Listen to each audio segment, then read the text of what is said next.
So Psalm 23, you may be thinking, how many more things can be said about Psalm 23? But Phil has walked us through. We began the new year, January 1st, praying through this psalm, asking the Lord to help us kind of stare afresh into a very familiar and beloved psalm, but that he would open our eyes to see increasing depths of what David is saying and praying and singing. And so Phil, over the last 3 or 4 weeks, has walked us through the verses, verse by verse, and helped us kind of contextualize what did David mean by these phrases, what do they mean then for us. And so this morning is a little different, but it's part summary, and it's also part bridge into the next sermon series that we're going to go into starting next week, which is called Simple Obedience, and I'll explain that near the end of the service. We've talked about it a few times, but what does it mean for us to listen to the voice of our shepherd and simply obey as a sheep would need to do to survive? But this morning, what I want to do is just kind of help us look at this psalm against its original backdrop, which I don't know if you've ever considered before. I've been in church my whole life. I've studied Psalm 23 many times. I'm felt very familiar, and yet this series has been so refreshing for my own heart, my own soul. But these last few weeks, I've been kind of scouring YouTube, looking for things that would help me stare into the original context, because if you're like me, you're more visual, and you need to kind of see where was this taking place? Where would David have been either sitting or standing, or what would have been in his mind as he wrote these words down? And it's been so encouraging. It's been somewhat convicting. And so I hope that it will just give us joy as we, again, look one more time at this and consider the nature of the context in which David would have been writing this psalm, and then how we apply that to our lives as believers living right now. And so I want to read it one more time, and I'm going to read it slowly as we've been doing. But if you don't feel too weird about it, I'd like you to close your eyes and just kind of pay attention to what images are stirred up as I read each verse, and kind of just make a note of where does your mind go and what do you envision and what's it like, and then we'll get into this text, all right? The Lord is my shepherd. I shall not want. He makes me lie down in green pastures. He leads me beside still waters. He restores my soul. He leads me in paths of righteousness for his name's sake. Even though I walk through the valley of the shadow of death, I will fear no evil, for you are with me. Your rod and your staff, they comfort me. You prepare a table before me in the presence of my enemies. You anoint my head with oil, and my cup overflows. Surely goodness and mercy shall follow me all the days of my life, and I shall dwell in the house of the Lord forever.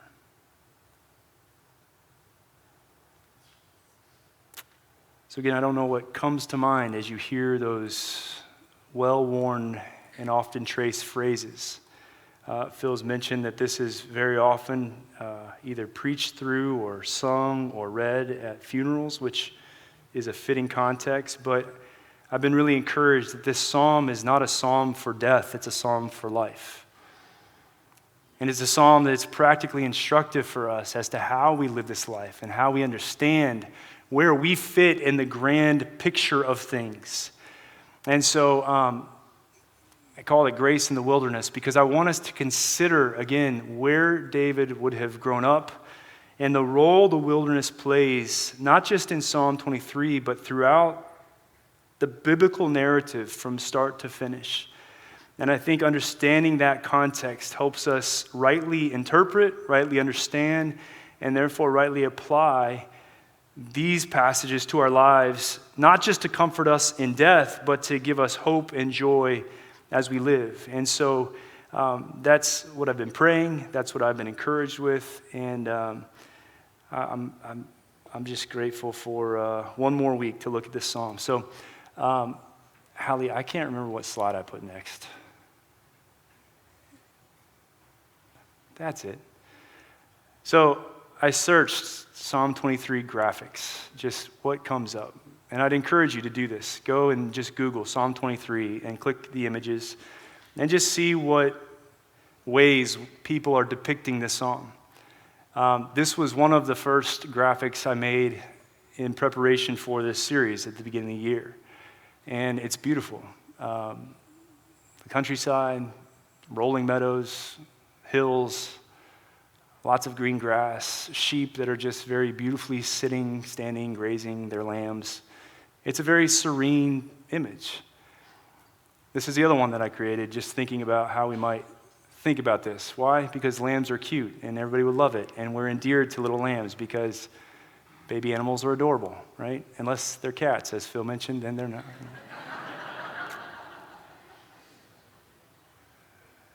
But again, this is kind of where my mind naturally goes when I read Psalm 23. You make me or cause me to lie down in green pastures. You lead me beside still waters. You restore my soul. And I think these are fitting because I think this is spiritually where David's soul was as he is articulating these beautiful phrases. But it's important that we understand this psalm against its original backdrop because it is very, very different than where my mind naturally goes. This is the graphic that I made this week after studying for the last month Psalm 23. Because this is the Judea wilderness. This is where David would have grown up. And this is where David would have tended his father's flock. This is likely where Moses would have spent 40 years with the Israelites wandering through this landscape. And if you notice, there's not much green. There's not much water. It's a pretty rugged landscape that just is not where my mind goes whenever I think of Psalm 23. And so I've literally stared at these images for hours this last week. And I'll share later on or in the midweek update a video series I came across that has been so helpful. And it's relatively short, and I think you would be well served just to spend time with it over the next couple weeks as you think about this. But this is where this psalm would have come from. This is the birthplace of Psalm 23. And I've not spent a lot of time. I'm a suburban kid, right? I've grown up in, my grandparents were farmers in Kansas, so I have some experience with farmland. And if you've ever been through Kansas, it is the eternal state of flatness. There are very little trees. There's nothing. I mean, it's just flat, and if you have to drive across it, it's worse than driving across Texas because it's just flat and monotonous, and it's repetitive. And that's where I grew up, except for I was in some suburban city. My grandparents, however, were out on a farm on the east side of Kansas, and that's where my mom grew up, and my dad grew up farming, and had experience baling hay and picking wheat and all the things you do as a farmer. And so that's the closest I've gotten in my real life to understanding agriculture and farmland and not suburbia, right? I spent my middle school years in a suburb of Atlanta. So as you can imagine, it's like here. You got the same shopping malls every 200 yards, the same stinking stores. And you can go to any town in the U.S. that's somewhat developed, and you find a Ross, a Marshalls, a TJ Maxx, a Home Goods, a Target, and a Walmart. And then you got Chipotle, and if you're lucky, you got a Chick-fil-A, right? And that's the landscape that has become much of the United States. And as you're taking road trips, you get kind of comforted when you've been on a long trip and you've been driving in the backwoods or whatever, and you come into one of these more developed areas and you kind of go, oh, there's a Chick-fil-A, good, we're fine, right? But Karen and we've shared this with you, but we really love to get out in the national parks, partly because we believe as a family we need to help our kids remember that they are very small in comparison to God's creation. And you get out in the wilderness to be made small.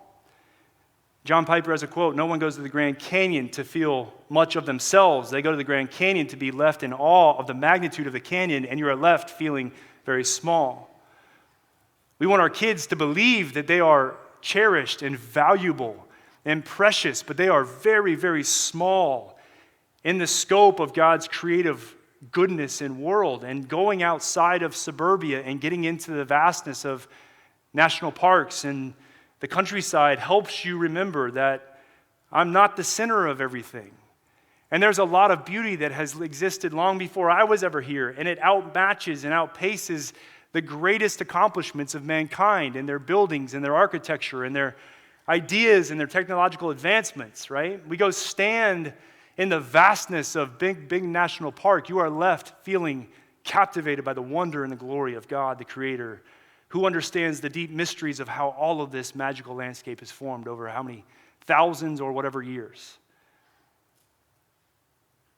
And even the Eiffel Tower and the seven wonders of the world do not compare to the majesty of God's natural world that He has created. And it's good for us to go and remember how small we are.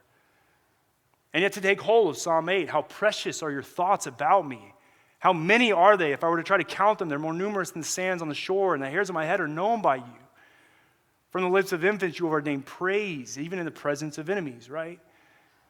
And so we're not insignificant, but we are left to believe that we are very small. And so this is the closest we've gotten outside of my farmland experience to the wilderness. Kara and I went, I think it was 2017, to Utah and got to kind of go around those national parks. We lived out of a camper van, and so we just drove from place to place to place and spent hours on the highways seeing nobody and just seeing a landscape that goes on forever and ever and ever. And so one of our favorite places was we spent time in Grand Staircase Escalante National Monument.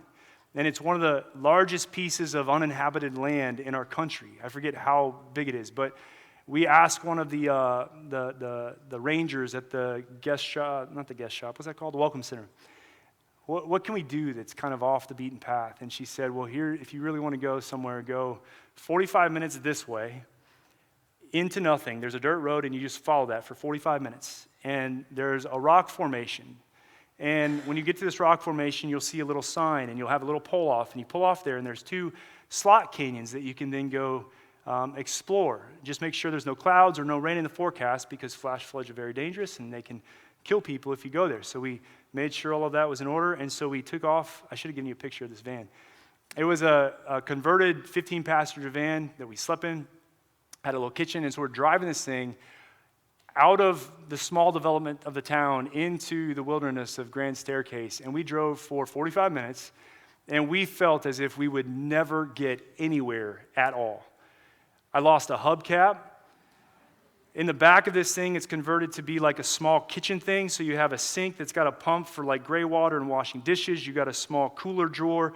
You've got a small Coleman stove with 2 burners, and you've got your plates and plastic silverware in this little bin on the top. And so we're driving, and it was so bumpy. By the end, all of our kitchen stuff had hit the ceiling and was everywhere. We had no hubcap, but we pull up, and we see a parking area. And we thought, well, this must be it. And so there's signs everywhere: danger, danger, danger. Make sure you have water for this much. Make sure you have food. Make sure you have sunscreen. Make sure you have, a way to keep your coordinates. And so Carrie and I both are horrible with directions, so this was a very stupid thing for us to do together. But this is a landscape or panoramic picture that Carrie took as we arrived, staring out into the vastness of Grand Staircase Escalante. And so the directions we were given were go follow this little path, and then you'll see some these little stacks of rocks that will kind of tell you where to go. And you'll see a small opening in the ground, and that's the entrance to one of these slot canyons, which is very narrow, just crack in the ground that you can go down and explore. So we're looking around, we're like, there's nothing out here. We didn't see many people. And then finally we spotted some people and we thought, okay, that's where we have to go. And so we go.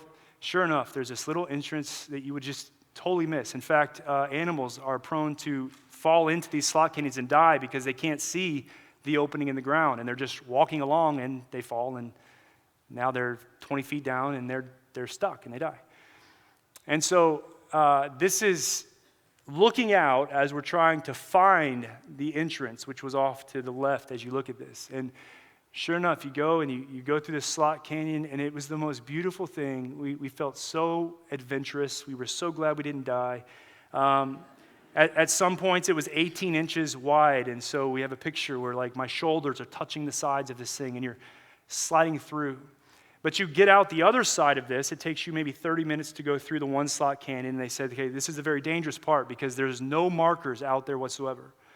And so you're going to look off to your right, and you're going to see, again, some of these stacks of rocks, and you need to find those, and you need to make your way across, and you hike across this this massive area, and then you'll find another entrance, and if you take that entrance, it'll take you through this other slot canyon, and then you can hike your way back.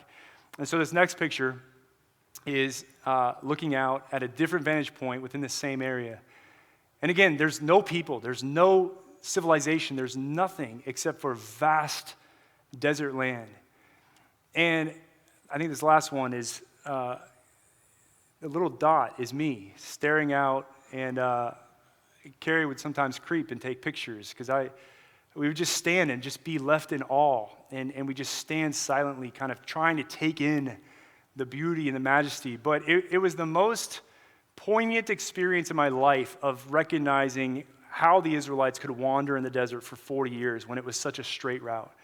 Because out in this land, you get disoriented immediately because there's nothing to gauge where you're at. It's just all the same around you, and it goes on forever. So there's nothing on the landscape even to see to go, oh, that's a marker for me.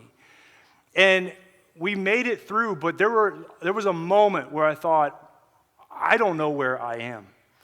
I don't know how to get from the end of this slot canyon to the entrance of that slot canyon. And it was one of the most unsettling feelings I've ever had because it was just desolate, disoriented, frustrating barrenness forever. There's no cell service. There's nothing to help you. And it says, the desert will kill you. Those are the signs as you enter into it. And you feel it immediately when you step out into the vastness. And so I think about this trip often as I read through the Exodus account, as I read through Psalm 23. These are the kinds of things that have come back to mind. And so I just want to trace the wilderness theme throughout the Bible. So we're going to be in Psalm 23, but we're going to kind of jump all over the place.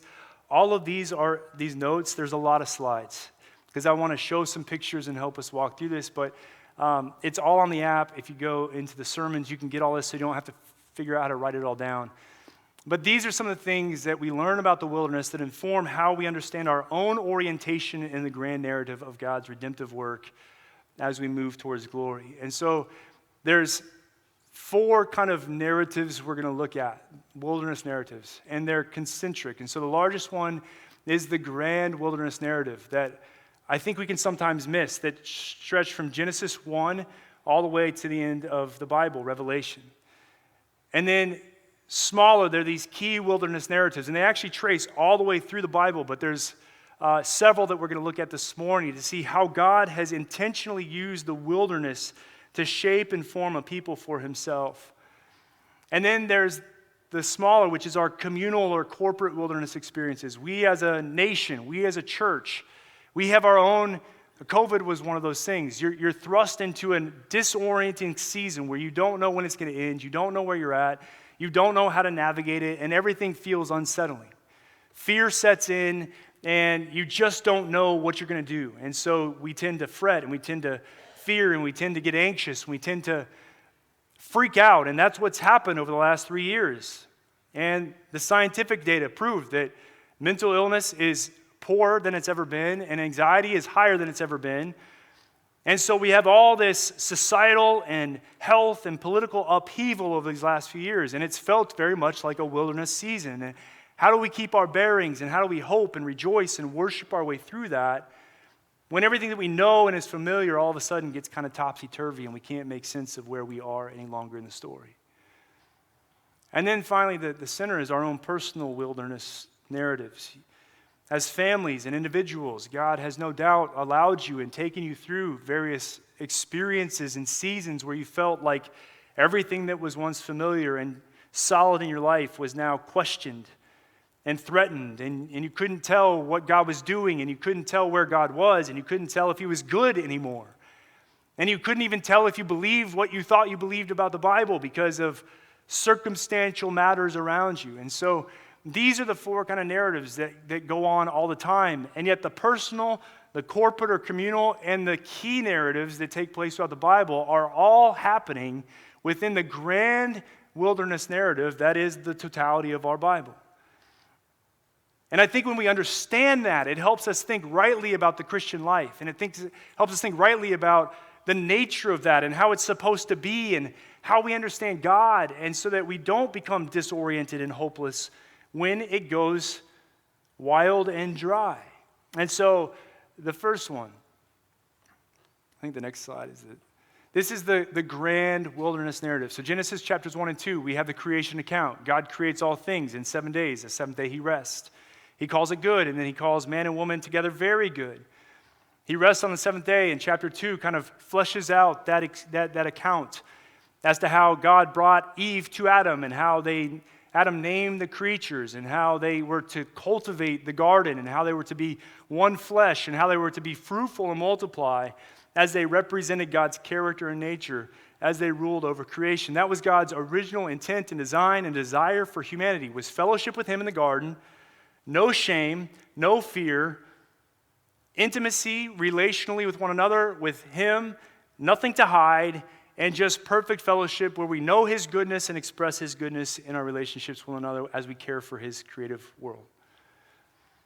Chapter 3, we know, is the great fall. This is where everything goes south very quickly as the serpent comes and approaches Eve, and he goes in the direct opposite order of God's created goodness, goes to Eve as a creature, deceives her and misleads her so that she then questions the goodness of God and wants to be like God, and she's enticed to take the fruit and take a bite, and then she goes to her husband who's supposed to lead her after the likeness of God, and he takes and he eats, and then they rebel against God, and he comes and they hear the sound of the Lord walking in the garden, and what's the response? They're afraid. They're shamed. They were aware they were naked. They felt things God never desired for them to feel or experience. So their relationships with one another were fractured. They start blaming each other.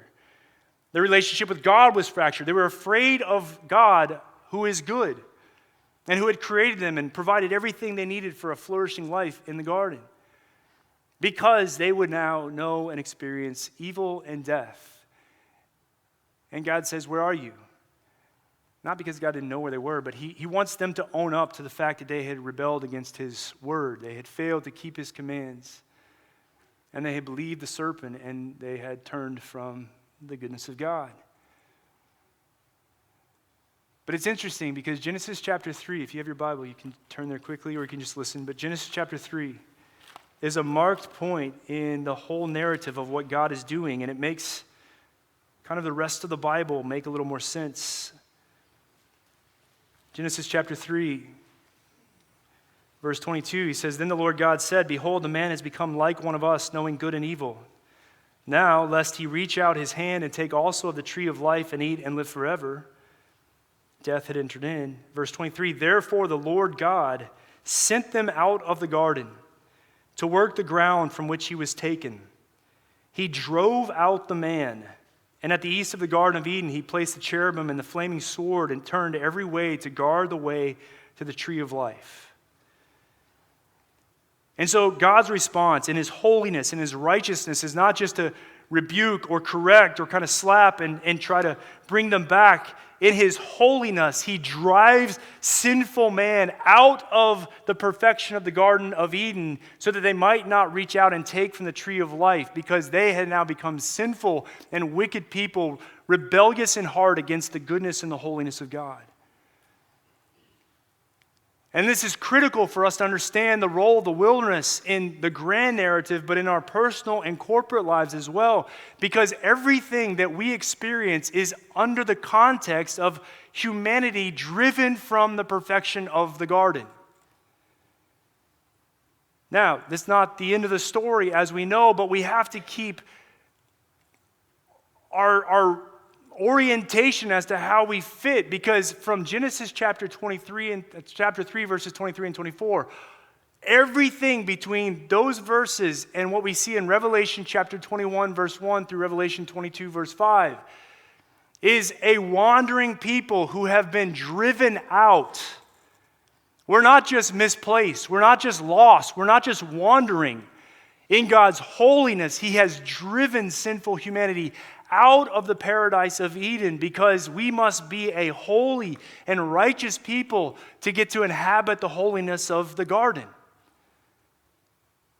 And so everything between those two sections of Scripture at the front and end of our Bibles is taking place in this grand wilderness wandering narrative that is moving towards restoration. As we saw in Psalm 23, verse 3, He restores or renews my soul. As Phil mentioned in verse 6, it's a return, it's a restoration to what once was.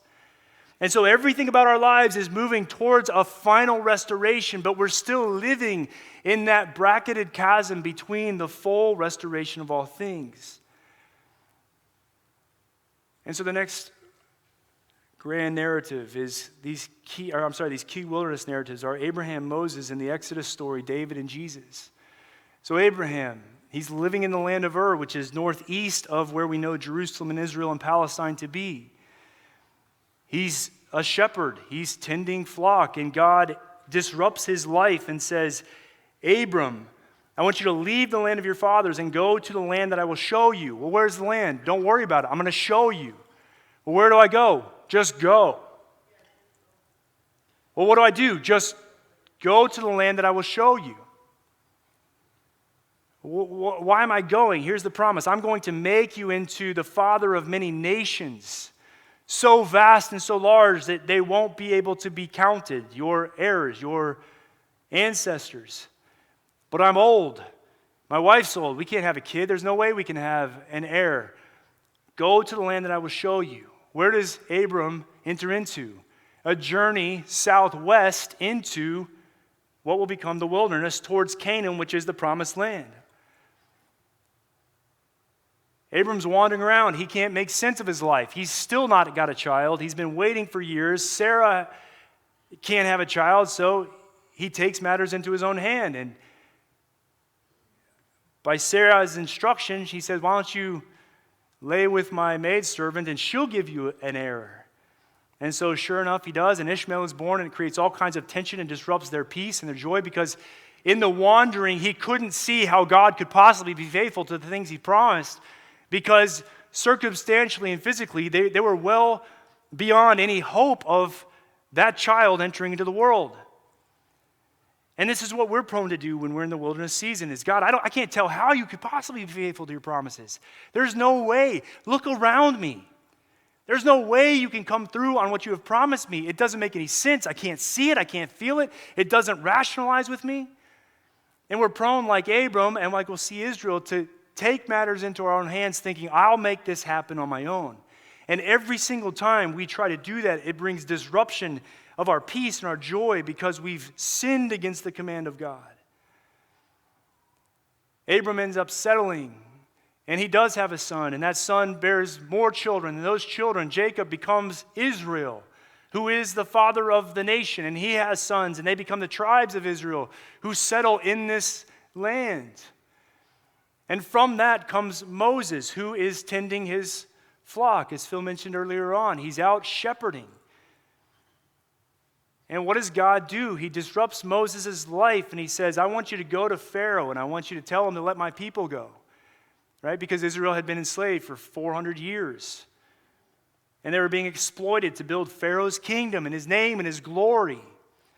And they were massive and numerous, and God is hearing their cry, and he says, I want to deliver them, and I'm going to use you, so go. And Moses goes, you got the wrong guy, man. I stutter. I can't talk good. I don't know. You don't want me. Take somebody else. And God patiently bears with him, and he gives him signs, and he provides Aaron, his brother, to go and be his mouthpiece. And sure enough, Moses is patiently shaped, and he obeys God and goes to Pharaoh. And we have the story of the 10 plagues, and Pharaoh's heart is hardened so that God might be glorified among his people. And then the final plague, the death of the firstborn, the Passover, that takes place, and Pharaoh says, enough, get out of my nation. And he thrusts them out, but he sends them by the way of the wilderness. And so, again, God's people enter into the wandering of the wilderness as God maintains faithfulness to his promise to give them a promised land that is flowing with milk and honey, that is rich and abundant in goodness. But what does Israel do? In the Exodus count, they grumble over and over and over again. They would rather die than live in the wilderness. Numbers chapter 20, they go, why would you bring us out here to this land of death? Why would you take us from Egypt where we had enough to eat and enough to drink? Yes, we were slaves, but we had what we needed for sustenance. You brought us out here to kill us. And they grumble against God's chosen servant. And what do? In their desperation, they go to Aaron and they say, let us make a calf, an image, so that we might worship it, and this will be our God. And they gather all their jewelry, they throw it in the fire, and they craft a golden image. And Moses is coming down off the mountain, receiving the commands of God, the word of God, and he hears the noise from a long way off, and he's brokenhearted at their rebellion and their idolatry. Because in their wandering and in their desperation, where they can't possibly see how Yahweh could be faithful, because he's not coming through quickly enough, they go, I know what we'll do. We'll turn from God's chosen leader for our good. We will deny the promise of Yahweh, and we'll make for ourselves an image, and that will be our God. And they come under God's discipline and judgment. And they wander in the wilderness because they're a rebellious people who need time to be shaped in their character so that they might represent God as his holy people and his chosen nation. And so Moses dies. He's not allowed to enter into the promised land, but Joshua, his predecessor, leads the Israelites because a couple of the spies went and they spied out the land and they said, indeed, it's a land of goodness flowing with milk and honey, and the Lord will give it to us by his hand. And Joshua trusts the Lord, even though circumstantially it makes no sense how they will conquer the Canaanites and take over this land. And sure enough, God delivers the land to them, and they enter into the rest. But it's not final rest. It's not ultimate rest. And still the people of God rebel, and they want kings for themselves. They want to be like the other nations rather than being the distinct people of God who have Yahweh as their king and who submit gladly to the things of God. And so they go after other gods, and they intermingle with other people who are idolatrous, and their purity as the people of God is defiled. And they spend years under the disciplinary judgment of God. And then we have the prophetic section of the Old Testament, which is the prophets calling the people time and time again, return to the Lord, return to Yahweh. Ezra wants to get the word of God and the temple built back so that the people will worship him. Nehemiah wants to rebuild the walls of Jerusalem. And the question for Abraham and the question for Moses and the question for Israel is the same as for David and for us, is will you trust me in the wilderness as I shape you into my holy and chosen people? And so then we have David, who is this promised messianic king, this figure who is going to be given a throne, and he's chosen in 1 and 2 Samuel from his father's sons, and he's not even around. Phil mentioned this the other week, but he's out tending his father's flock, and he would have been in this wilderness between the Mediterranean Sea and the Jordan River and the Dead Sea. He's out in the wilderness learning how to shepherd and how to defend and how to care for the sheep of his father. And Samuel goes, is there anybody else? And Jesse goes, yeah, I got one little kid, he's out, I don't think you want him. And he goes, bring him to me. Sure enough, here's David, and Samuel knows this is the anointed one. And so he anoints David as king, and it takes some years for David to actually become king, but he's formed in the wilderness. He'll run to the wilderness, fleeing for his life multiple times because he's been given favor and he's got military victories, and Saul is insecure and threatened, and so Saul is now chasing after David to kill him. And where does David go? He runs to the wilderness that he knows so well because it's a place of refuge. And he hides in caves. Even his own son at one point will chase after him, and he goes into the wilderness so that he might get away from the threats that are pursuing him. This is the birthplace of Psalm 23, not the green meadows of England that we tend to think about that are nice and lush and filled with pleasant grass and rolling streams. It's the harsh, vast landscape of the Judean wilderness where God's people were sent by his intention and his design so that he might shape them to become his representatives in this world. And at some point, David becomes king, and he lives and he reigns for 40 years, and then it says he dies as king, and he lived a good and full life. And we assume David's probably writing Psalm 23 in the later years, thinking back on his days in the Judean wilderness. But Psalm 63 that Cam started us out with this morning, my soul thirsts for you. I long for you in a dry and weary land where there is no water. That psalm, the context is the Judean wilderness where there is no water. It is a vast, rugged place that is not conducive to survival, much less flourishing and thriving. And David is in that place when he says, my soul longs for you, Yahweh. But it's the same place where this psalm, the Lord is my shepherd, I shall not want. He makes me lie down in green pastures. He leads me beside still waters. He restores my soul. He leads me in paths of righteousness for his name's sake. Even though I walk through the valley of the shadow of death, I will fear no evil because you are with me. Your rod and your staff, they comfort me. You prepare a table before me in the presence of my enemies, and you anoint my head with oil. My cup overflows.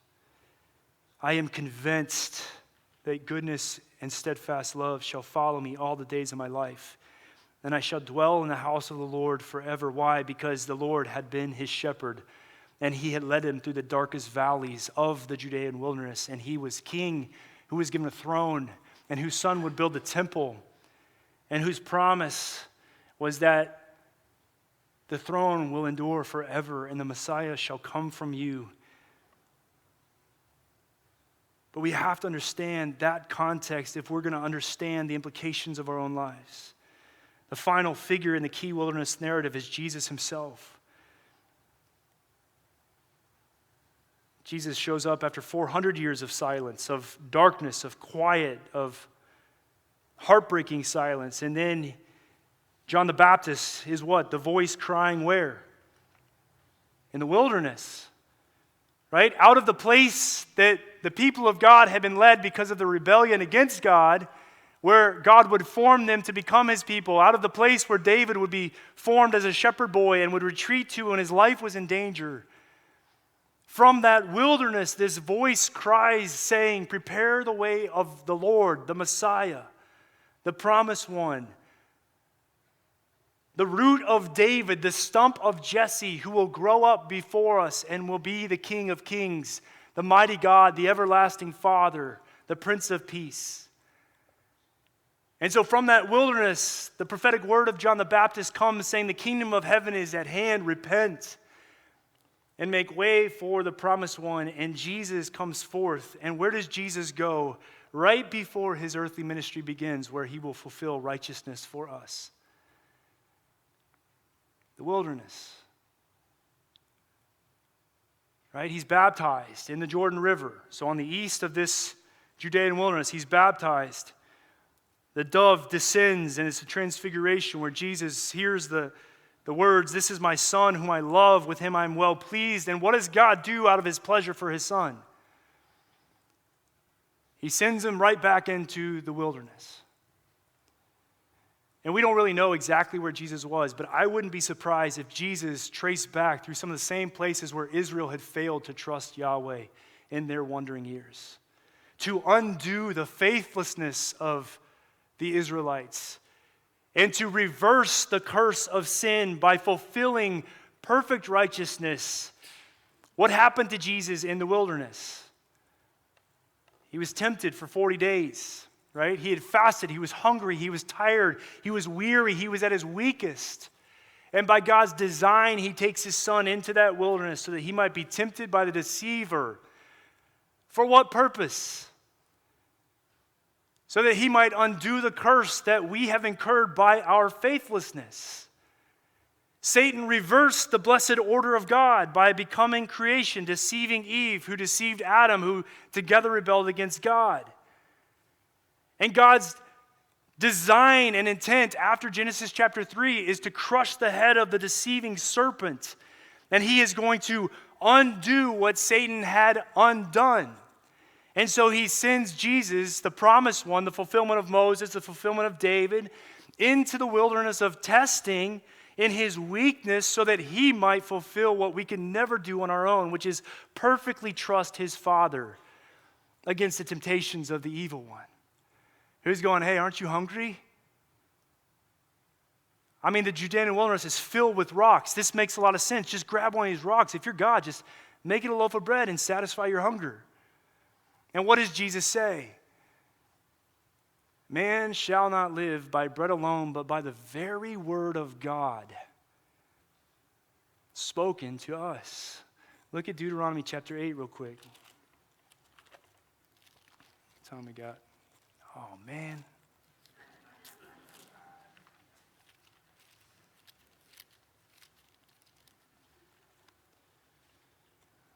Deuteronomy 8, verse 2 through 5. And you shall remember the whole way that the Lord your God has led you these 40 years in the wilderness, that he might humble you, testing you to know what was in your heart, whether you would keep his commandments or not. And he humbled you and let you hunger and fed you with manna which you did not know, nor did your fathers know, that he might make you know that man does not live by bread alone, but man lives by every word that comes from the mouth of the Lord. And so Jesus goes right back into the wilderness, and where Israel grumbled and sinned against God, he fulfilled the righteous requirements of the law by submitting perfectly to the will of his Father. So let me give you these things very quickly. This is very disappointing. I'm going to blast through these. This is straight from Dr. Jack Beck, who is at the Jerusalem University College, and he is a geographical biblicist or biblical geographer, and he spent 25, 30 years, and he's got these videos that are so helpful, but he says this about every wilderness account in the Bible. The wilderness is vast and rugged. It's harsh. The wilderness is a land with precious little water. The wilderness is a land without grain. It's a land with little human habitation. It's a land with few travelers because there's nothing to draw travelers out into the wilderness. It's a land without borders, and it's a land that lacks everything for sustenance and survival and flourishing. And this is the very land that God called his people into to humble, to test, and to teach. And these are the things that God will always do in our communal wildernesses and in our personal wildernesses. He'll always taking us into those spaces to humble us, to test us, and to teach us, that we might, after the likeness of Christ, entrust ourselves to the goodness of our Father who will never fail us. And the point that Jack Beck makes is that God uses the wilderness to change us because no one enters the wilderness and comes out unchanged. Abraham, Moses, the Israelites, David, and Jesus were changed by their time in the wilderness, and they were critical junctures of their lives and the ultimate redemptive work of God. Okay, these are all in your notes, and I'm sorry, because this is going to be very, very fast. But some of you are in a wilderness season, and you don't know where God is, and you're prone to grumble against him, and you're prone to make false assumptions about his goodness because of the place in which he has allowed you. And you're prone to assume that he's failing you, or he's neglecting you, or he's forgotten you, or he's disinterested in you. Maybe you've been wounded in the past. Maybe things didn't work out the way you hoped they would. Maybe you've tried really hard to know and honor God, and yet still he's allowed difficulty and pain in your life, and you're not quite sure how to make sense of where it all fits in what you know of God. But here's what God does in the wilderness. The wilderness requires us to be humble, and so it disrupts our pride. Humility is the prerequisite for our receiving of grace. Matthew 5:3. Blessed are the poor in spirit. Israel had to be made humble so that they might receive the grace of God and trust him as his people. And some did. There is a remaining remnant who will experience the full promises fulfilled in Christ to Israel. We are proud and prone to boast in self and proud to make our own plans, thinking we can exist without God. And the wilderness makes us humble, disrupting our pride so that we might receive the grace of God. God hates the proud. He resists the proud. He is set against the proud, but he loves to give grace to whom? The humble. And so if you are in a wilderness, God might perhaps be humbling you so that he might ready you to receive greater grace that he wants to give to you. Secondly, the wilderness requires us to be dependent, and it disrupts our self-sufficiency. This was our theme, disruptive grace. How does the grace of God disrupt? It disrupts our self-sufficiency, causing us to know that we must have the shepherd in our midst if we are to survive and thrive. There's passages in your notes that I'd encourage you to look at, but the wilderness requires us to be vigilant. It causes us to be awake and focused, and so it disrupts our apathy, our lethargy. So much of the New Testament is a call to stay awake, to be alert and vigilant, to not sleep, because the day of the Lord is coming. It is imminent, and so we are to encourage and exhort one another all the more as we see that day approaching, because it is at hand. And sin tempts us, especially in a developed context where we have much affluence and much to make life easy, to slumber and to settle into an apathy that is no longer aware and awake and vigilant for the return of Christ. He shared many parables throughout his ministry, calling his people to be awake. The wilderness requires us to be patient, and so it disrupts our haste. We are prone, especially in our culture, to do things as quickly as possible so that we might succeed and be productive and efficient. And the wilderness sets the pace. Carrie and I couldn't go through the wilderness running because we would hurt ourselves. We had to take a slow pace if we were to come out okay. God is very, very, very patient with his people. 40 years for Israel. He is not inclined to take our pace of life. He doesn't need you to hurry through the wilderness seasons he allows. But we get disoriented, we get disrupted, and we go, what do I do to fix this? What do I do? What do I grab hold of to get me out of this as quickly as possible? And the Lord is going, behold your shepherd. I am with you. I give you everything. You lack nothing. But I am working to humble you, to test you, and to teach you that you might be my people. The wilderness requires us to curb our appetites. It disrupts our gluttony, our lust, and our greed. You can't just go out and feast to your heart's delight in the wilderness. You are forced to receive that which is provided. For the Israelites, it was manna, then quail and water. For the sheep, it's whatever pasture the shepherd will lead them to that they might munch, not in flowing meadows, but on little tufts of grass, enough for them to be fully satisfied so that they might endure. We are for sure tempted to be gluttonous, lustful, greedy people, thinking we must have more and more and more, and never being content with what the Lord has provided. And the New Testament calls us to be a people of contentment and to seek godliness and to be happy with that which we have. And this should inform how we work and how we save and how we spend and how we invest. And some of you might be wearing yourselves out because you become convinced that you must store up a future for yourself, and God is not going to be faithful to care for your needs. Finally, the wilderness requires us to be grateful. It disrupts entitlement, which we need often.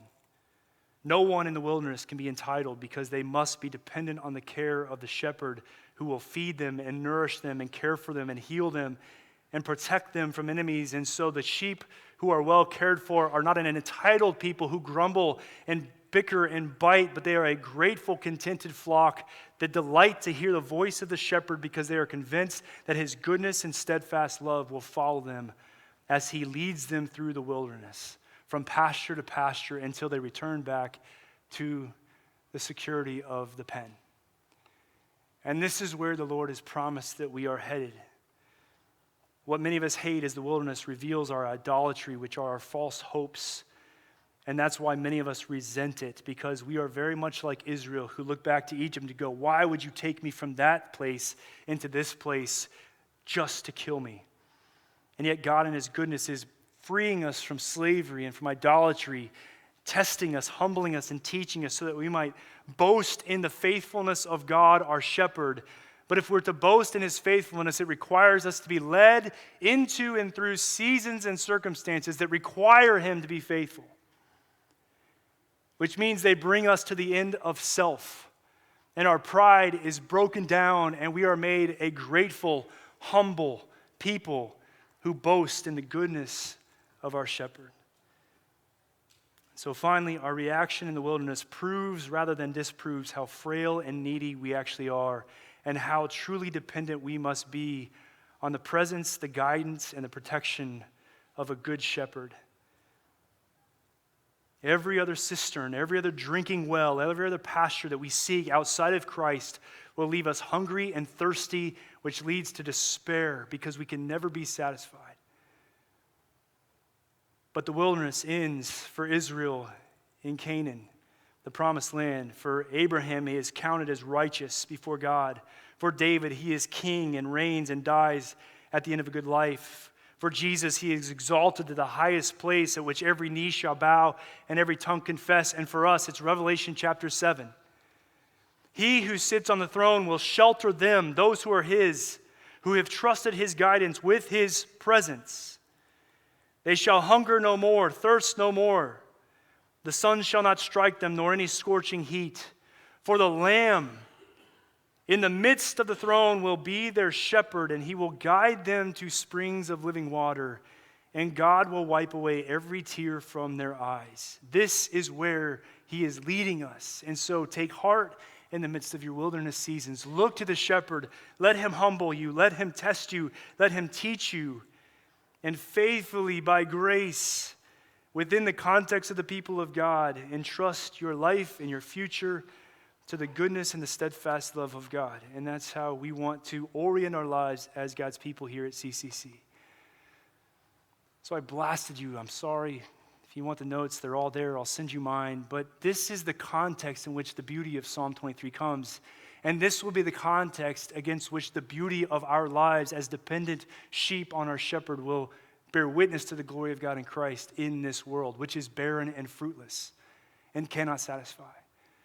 And so Cam and Steph and David are going to come up and lead us through one more song.